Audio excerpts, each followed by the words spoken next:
Talent fest દ્વારા આયોજિત ટેલેન્ટનો મહાસંગ્રામ કાર્યક્રમ આદિપુર ખાતે પ્રભુ દર્શન ઓડિટોરિયમ આદિપુર કચ્છમાં યોજવામાં આવ્યો। કાર્યક્રમની શરૂઆત દીપ પ્રાગટ્ય અને ત્યારબાદ રાષ્ટ્રગાનથી કરવામાં આવી, જેમાં સંત શ્રી લાલગીરી બાપુ, રુદ્રાણી જાગીર કચ્છ તથા આર્યન ભગત, હનુમાન ઉપાસક તથા સામાજિક રાજકીય મહેમાનો અને સેવા પ્રયાસ ફાઉન્ડેશનની ઉપસ્થિતિમાં આ ટેલેન્ટના મહાસંગ્રામનું આયોજન કરાયું। આ કાર્યક્રમમાં બહોળી સંખ્યામાં સ્પર્ધકોએ ભાગ લીધો, જેમાં સિંગિંગ, ડાન્સિંગ અને બીજા ઘણા બધા ટેલેન્ટ જોવા મળ્યા હતા। આ કાર્યક્રમની અંદર કચ્છના 120થી પણ વધારે કલાકારો ઉપસ્થિત રહ્યા। ટેલેન્ટ ફેસ્ટના founder Shri J B. Ahir motivational સ્પીકરે જણાવ્યું કે આ વર્ષની અંદર ગુજરાતના 8 જિલ્લામાં કાર્યક્રમ યોજાશે અને ગ્રાન્ડ ફિનાલે અમદાવાદ ખાતે યોજવાનો છે। આ કાર્યક્રમને સફળ બનાવવામાં અસ્મિતાબેન બલદાણિયા અને એમની સેવા પ્રયાસ ફાઉન્ડેશનની ટીમનો ખૂબ જ સહયોગ રહ્યો હતો। રિપોર્ટ ભારતી માખીજાણી, ગાંધીધામ। આજરોજ આદિપુર મધ્યે જે ટેલેન્ટ મહાસંગ્રામનો કાર્યક્રમ યોજાયો છે તે વિશે આપ શું કહેશો? નમસ્કાર, જય દ્વારકાધીશ। હું છું જે.બી. Ahir motivational speaker.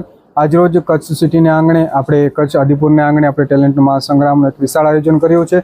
આ કાર્યક્રમનો મેઇન ઉદ્દેશ એ છે કે જે લોકો પાસે જે કળા છે, જે ટેલેન્ટ છે, એને એક રાઇટ પ્લેટફોર્મ મળે, અને તે હેતુથી આ વખતે ગુજરાતના 8 જિલ્લામાં આપણે કાર્યક્રમ કર્યો છે।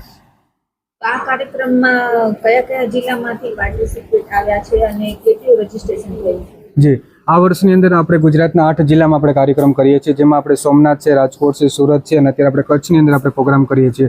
આના પછીનો જે પ્રોગ્રામ છે એ બરોડા છે, હિંમતનગર, બનાસકાંઠા અને દાહોદની અંદર આપણો કાર્યક્રમ થવાના છે। આ કચ્છની અંદર જે આ વખતે પાર્ટિસિપેશન થયા છે, સિંગિંગ છે, ડાન્સિંગ છે, એક્ટિંગ છે, સ્પીચ છે, આવી રીતે ઘણા બધા લોકોએ પાર્ટિસિપેટ કર્યું છે। આદિપુરમાં જે કાર્યક્રમ યોજાયો તો એમાં તમને કોઈ સંસ્થાનો સહયોગ કે કોઈ? જી, આ કાર્યક્રમની અંદર સેવા પ્રયાસ ફાઉન્ડેશન દ્વારા ખૂબ મને સાથ સહકાર અને સપોર્ટ મળ્યો છે, તો એમને સમગ્ર ટીમને હું અભિનંદન આપું છું।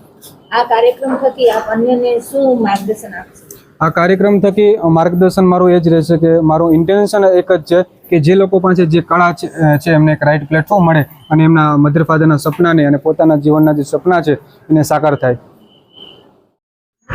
નમસ્કાર દર્શક મિત્રો, હું છું લોકગાયક બાબુ આહિર કચ્છથી, અને આજે રૂડો અવસર અમારા કચ્છના આંગણે, આદિપુરના આંગણે અમારા જેબીભાઈ દ્વારા લગભગ આ 5 વર્ષની અંદર બીજો આવો અવસર છે આ ટેલેન્ટનો મહાસંગ્રામ। આના પહેલાં પણ અમારા ભુજ મધ્યે જેબીભાઈ ખૂબ સરસ આયોજન કર્યું હતું, અને એની સફળતાના ભાગરૂપે ઘણા બધા કચ્છમાંથી કલાકારો અને એક્ટરો અને સાજિંદાઓ અમારા ગ્રુપમાંથી ખૂબ ગુજરાત લેવલે નામ કર્યું 5 વર્ષની અંદર। એવા અહીંયાથી આ ટેલેન્ટના મહાસંગ્રામમાંથી ખૂબ જ સુંદર કલાકારોની એમને ઉપલબ્ધિઓ કરાવી છે કચ્છ માટે, અને હું તો એમનો ખૂબ ઉપકારી છું કે અમારા કચ્છ જેવા આ છેવાડાના સરહદી વિસ્તારમાં આવો બીજો કાર્યક્રમ કરી અને અમારા આ છેવાડાના વિસ્તારને, નાના નાના કલાકારોને અને નાના નાના પરિવારોને ત્યાંથી ટેલેન્ટને બહાર લેવા માટે આવું પ્લેટફોર્મ પૂરું પાડ્યું છે, તે બદલ જેબીભાઈનો ખૂબ ખૂબ ધન્યવાદ।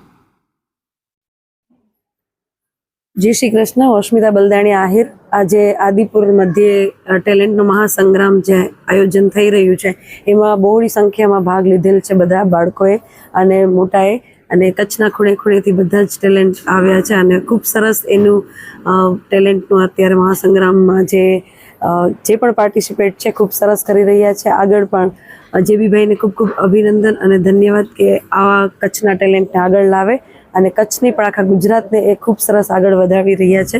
અને બધા જ આવા ને આવા પ્લેટફોર્મ બધાને નાના પાયેથી કરીને મોટા પાયા સુધી આપતા રહે, અને એ ટેલેન્ટનો મહાસંગ્રામ અહીંયા પૂરતો જ નથી, પણ જેબીભાઈનું સપનું હોય છે કે એક નાનામાં નાનો જે કલાકાર છે એ આગળ જાય, અને ખરેખર એ સાબિત કરી ચૂક્યા છે કે નાનામાં નાનો કલાકાર આજે સ્ટેજ મોટા મોટા પણ પરફોર્મન્સ કરી રહ્યા છે। Thank you.